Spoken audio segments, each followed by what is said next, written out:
चिखली तालुका काँग्रेस कमिटीचे माजी तालुका अध्यक्ष, बाजार समितीचे माजी सभापती तसेच पैठण विधानसभा मतदारसंघाचे निवडणूक प्रभारी डॉक्टर सत्येंद्र भुसारी यांचा 12 नोव्हेंबर रोजी सायंकाळी 7:30 वाजेच्या सुमारास कासारा रेल्वे स्टेशनवर झालेल्या अपघातात मृत्यू झाल्याची दुर्दैवी घटना घडली। या घटनेची बातमी समजताच चिखली तालुक्यात शोककळा पसरली।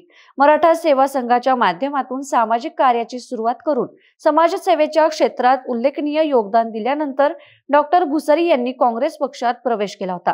नुकतीच काँग्रेस पक्षाने त्यांची पैठण विधानसभा मतदारसंघ निरीक्षक म्हणून निवड केली होती। पक्षाच्या मुंबई येथील बैठकीसाठी ते प्रवास करत होते अशी माहिती मिळाली आहे। पोलिसांनी दिलेल्या माहितीनुसार मुंबईवरून चिखलीकडे परतत असताना कासारा घाटात धावत्या रेल्वेतून पडून त्यांचा मृत्यू झाला। त्यांच्या डोक्याला गंभीर दुखापत झाल्याने त्यांना तात्काळ नाशिकमधील हॉस्पिटलमध्ये उपचारासाठी दाखल करण्यासाठी नेण्यात आलं, मात्र उपचारापूर्वीच त्यांचा मृत्यू झाला।